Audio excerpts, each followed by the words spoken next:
So, this one's gonna be all about some quizzes, I guess. I assume, because I actually kind of do want to go through some quizzes. I hope that these quizzes or this quiz that I found just there is also somehow sensical, because I just do not kind of want to go through something just for going through something. I kind of just want to have a purpose there as well. So I hope that this quiz, even though the title might not be that promising, I really hope that it is going to be something that's quite fine. Let's put it like this. But yeah, there's going to be more after the intro, as always. As always, in this time, today I'm gonna as well use this microphone, since this one is kind of just empty. Yeah, it's not charged, not fully, just 1% or something, and it is a little bit like a little bit of a too dangerous thing to do it. So, but yeah, anyway, I wish you the best. Nothing. I do wish you the best. But hello, welcome back to the next episode of the Self-Development with Tactics podcast. I'm once again here, your host, Chris, and I'm just really looking forward to going through that. To whatever I'm going through today, because I think that this might be an episode well actually not, let's just not talk that much, a little bit of an unnecessary thing. So, and today's quiz is called Can You Solve These Common Problems? And it is again from the How Stuff Works site, even though this is the play.howstuffworks.com site. So it's basically the exact same website, but it is only just a different quote-unquote category that they're having with a lot of quizzes. There's a lot of quizzes, but a lot of quizzes that are just, they're funny and stuff, but it's not really something that's kind of just making sense. But I think I do want to read this tiny fucking little text there. So when something goes awry in your home, what is your first instinct? Do you make a call and pay an expert to come fix it, or do you move to self-sufficient response, to the self-sufficient? I normally do that. I normally always try to fix something on my own, just because I also think it is quite of an interesting thing to then know and see how things actually are working. I just really like deconstructing things to really then see how they're working and what they look in the inside. And I have also been doing that. I do kind of just try to remember something. I guess that I do remember doing something like, what have I deconstructed? Something electrical. This is something that I remember. But yeah, anyway. Asking what it would take to do it yourself. If you have a self-sufficient mindset, it doesn't matter whether you already know how to fix something. You just know that you have the capacity to figure it out, and you break the task down into manageable steps and take them in stride. At this point in time, I'm actually recording a song, and hopefully I'm gonna finish it today. I actually have to finish it today. And the problem is, I do kind of just not like my voice, how it is sounding in the song itself. I don't know why it is the case. I don't know what it is that makes it so strange. But I think it is because I am just in a really high pitch, because I've tried to really push myself to try to also be relatively loud without just thinking about just talking it or saying it, because it is actually a rap song, and I do not really think that it is about shouting there. And when I'm shouting and I'm also talking, I think relatively loud, I tend to be quite high and quite thin, I'd say. My voice is quite thin, and I don't know, I have to try it out. And afterwards, I think I'm also going to try it out and see whether this is working, how I think it is working. And just talking in such a way, speaking in such a way, and you clearly see that and also hear that my voice is way more voluminous, I'd say, than when I'm talking like this, when it is a little bit more like thin and compressed and whatever, which is not that of a good thing, I guess. I don't know, actually. But yeah, nevertheless, let's see what the quiz questions are. You suspect that your toilet tank may be leaking. How can you find out? Stare at the bowl to see if the level goes down. Listen closely. Check my water bill. Yes, I'd do that. Put a few drops of food coloring into the tank. I think that stare at the bowl to see if the level goes down. Because I think no. Does this do something to that? No, I don't think so. Because if the tank in the back is leaking, this quite does not, at least I think about it. I might just be totally wrong there, but I don't think so, because it is only a tank full of water to just flush things down. I think this is just what it is for, or therefore. And the water in the bowl itself just, I think at least, does not really have to do something with that. Stare at the bowl to see if the level goes down, but it would actually be the kind of best answer, even though I just don't see why. I'm gonna take this actually. Do you also see whether, oh no, it's actually wrong. I thought so. And the right answer is actually put a few drops of food coloring into the tank. If your toilet tank has a fast leak, you may be able to tell by any of the above methods. But with a slower leak, the best way to be assured is putting a few food drops, blah, blah, blah, blah. If the tank is leaking, the color will appear in the toilet bowl. Yes, because then it is just flushing, even though you're not flushing. So I've actually been quite right. You know, not really right, but quite right. You open your dishwasher to discover that pieces of food are lingering on the plates. What is the first step you might take to fix it? It is actually a case in my home, or just we are doing it in such a way that the plates are actually quite clean when they come into the dishwasher. So we are already flushing everything down, all the food, all the greasy fucking shit. We're just getting rid of this just before we even do something. And I think it is something that's quite important. And I think it also makes sense. Like at first I thought, well, so when you have to cut an onion, it always burns your eyes, it causes you tear up. I would say cut underneath an oven fan. Yes, it kind of makes sense because there's some gases, some things, some odors or something, and they get into your fucking eye. Apparently, I guess. I don't actually know. I assume. I guess.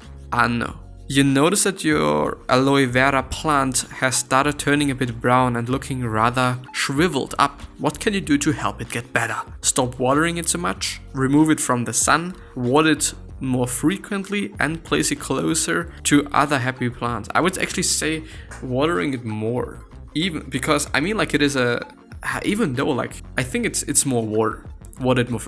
Stop watering it so much. I mean, this is something that we can assume, or I can assume actually, because the thing is, this is a plant that is from the fucking desert. There is no fucking water and there is no fucking whatever. So what should it then be like?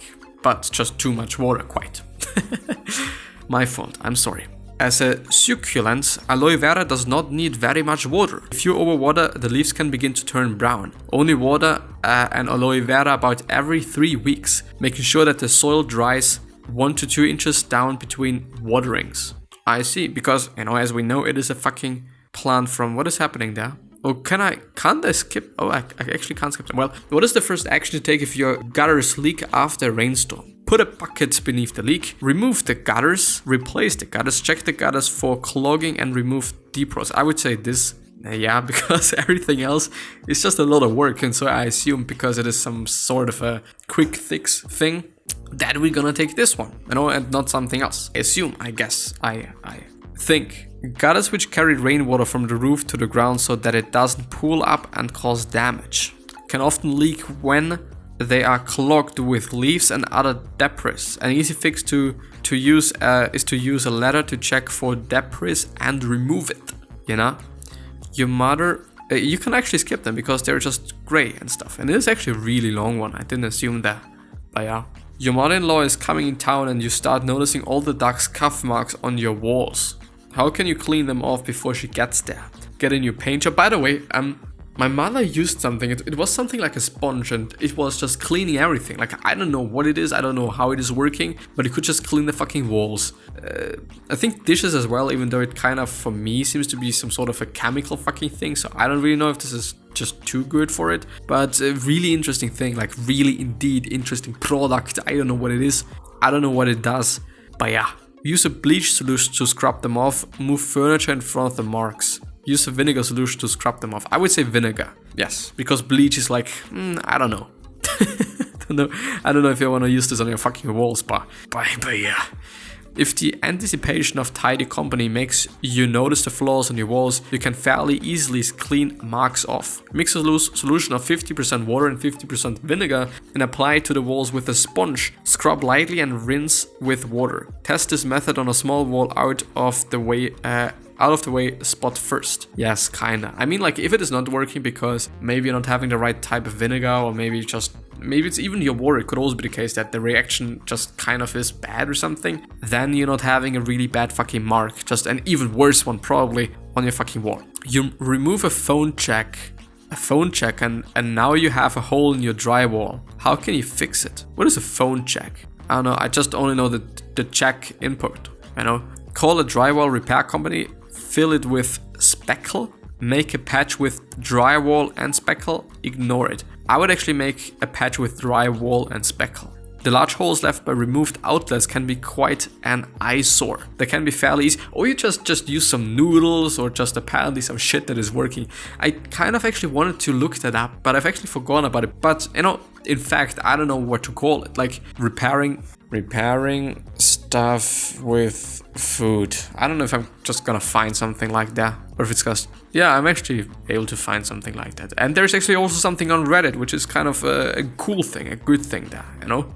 Let's just turn down the volume. Sorry, this post has been removed by the moderator of... Kinda just... Oh, I can still watch it, or is it... Or has it been just something else? I don't think that I can still watch it. Or can I? I mean, like, it says that it is removed, so... Not really, maybe? I don't know. Use various foods to fix furniture. DIY enthusiasts. I hope it's not an article. It is an article. Well, yeah, anyway. Anyway, I don't give a fuck. You know? I don't give a fuck. Let's see. What is a long-term solution for condensation on the inside of a window? Whip it down regularly. Obviously not the right answer. Apply a breathable waterproof coating to the window. Use dehumidifier inside and place salt inside the room. I would actually like to go for the salt because it's the easiest thing to do. So I'm actually also gonna go for it. And yeah, it is just not the right thing. Apply a breathable waterproof coating to the window is apparently the right answer. If you struggle to keep your vegetable garden adequately watered, what remedy might you apply? Should I actually read it? Well, yeah. Condensation can occur when warm and humid interior air hits a cold window, forming dew, whatever. Using a dehumidifier or placing a tray of rice and salt in the room can help control moisture in the short term, but for the long-term solution you'll need to apply a breathable waterproof coating to the window so that the window is breathing and can breathe your just smelly dick or something. If you struggle to keep your vegetables garden adequately watered, what remedy might you apply? Install a drip irrigation system, wait for rain, dig up the garden and put in rocks, or try harder. I would actually go for the rocks, or install a dripping. I would say both actually. Yeah, of course. I know, of course. If you have trouble keeping up with watering and vegetable gardening, you could try installing a drip irrigation system. Such a system can be rather complicated, but it can also be simple as set of hoses that attach to your water spigot. What the fuck? You know, this is a classical stock photo, I'd say. I mean, they all are, kinda, but this is like just a real one. Like a lot of fucking moldy food, and it just really looks gross. Like really fucked up. Like really fucked up. But yeah, fucked. Maybe I shouldn't swear that much, actually. And I don't know what's going on, but I'm just using 80% of my fucking CPU, motherfucker. I don't know fucking why. I mean, I do just have some software open, which is something that I should actually not be doing, since the recording itself is just so fucking expensive in terms of the CPU. Well, yeah, let's see. If you're having friends over to dinner and you realize your refrigerator smells bad, what can... Yeah, obviously. I mean, if you just have moldy food in a fucking bowl in there, you know, alone, just there's nothing else, it's gonna just smell like shit there. What can you do besides toss out the fridge? Locate any spoiled food, clean it out and verify that the refrigerator is cooling to the proper temperature. Remove all food and clean drawers. Put baking soda in the fridge or nothing. I would just say the baking soda. Yes. It's not the wrong one. The wrong one is locate any spoiled food, clean it out and verify that the refrigerator is cooling to the proper temperature. But I thought like, well, it would be cool if baking soda would do something, but apparently it's not. So we shouldn't also be doing it. If you burn the top of your forearm while removing a cake from the oven, then you just buy yourself some motherfucking big ass gloves.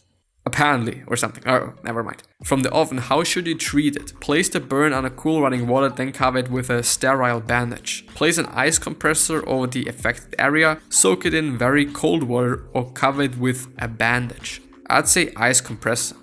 Soak it in very cold water. Soaking does just not seem right, I'd say. Place the burn on a cool running water and then cover it with a sterile bandage. I would have actually also done that. Maybe just the ice compressor is too cold and that you would actually then hurt yourself just way more then? I don't know, could be. If your dining room chairs have filthy or worn upholstery, what do you need to do? Get a new chair, recover the chairs with new fabric, put a cover over the upholstery, just don't look at them. Remove the chairs with new fabric. Get new chairs, put a cover over the upholstery. I would just put a cover over it. Yeah, it's the wrong one. Why am I so bad today? When the fabric of your dining chairs has become soiled or worn, you can remove them with a new fabric. You'll need to remove the seat, like by screwing it. Yes, you can. And I actually remember that we did that in another apartment that we have lived in before. We've actually just done that. And I remember, or is it actually, no, it's been in the old one. We've also done that. And I remember like just my parents just put this bolster from the chair and they just replaced the fucking fabric really easily. Really, of course, you just need some machines there like to fixate it then as well, which I think in our case it was fixated not with screws but with those nail things. You know that you just can, in movies at least, just shoot and stuff. Nail gun, I think. Even though it's not really nails in the end, but you know what it is. You know what it is. When a hinge squeaks each time a door opens and closes, what can you do to address it? Lubricate it with water, leave it alone, open and close it rapidly. Apply oil drips at the top. I would say so, yes. What to do when your smoke detector alarm goes off while you're baking lasagna in the oven? Why only lasagna? Bitch, lasagna. Push the button facing downward to temporarily stop the alarm while you address the issue in the oven. Hold your breath and cover your ears. Get a fan and cover your ears. Dismantle the fire alarm and then address the issue in the oven. I would just, yes. Push the button facing downward. So apparently this one. Cool. How can you fix a shower when the water flow has become a trickle? Remove the shower head and soak it in vinegar. Leave it alone. Soak the shower head in bleach. Yes. This is probably going to be the right one. Scrub the shower head with a toothbrush. I would actually say the vinegar thing. Yeah. Low pressure in a shower head may be caused by mineral deposits in the holes of the shower head. To clean it, remove the shower head, soak it in vinegar for at least 8 hours and scrub off any debris and then try to remove stuck debris with tweezers or toothpick. Well, yeah.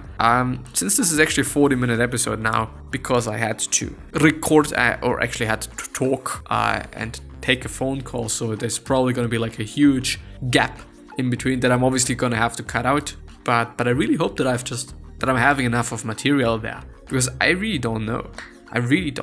But I think it should be fine, but yeah, I wish you the best health, wealth, happiness, and also success, and also hope that you're going to remind yourself and you're going to be remembered. This basically means you always basically means just being a nice person, that being remembered as a nice person. But yeah, with that being said, I'm actually going to skip today's question of the day, because I'm actually going to give you a question. Question is, are you happy? And if you're not, you actually have to do something about it. Please do me the favor, and also do you the favor actually in the end as well. But yeah, 3 questions that I'm having for you are: why are you here? What are you trying to change? And what is bothering you the most? These 3 questions hopefully going to show you your purpose and maybe even a business idea. But yeah, with that being said, hopefully going to see you the next time. And yeah, I'm going to see you. Bye bye.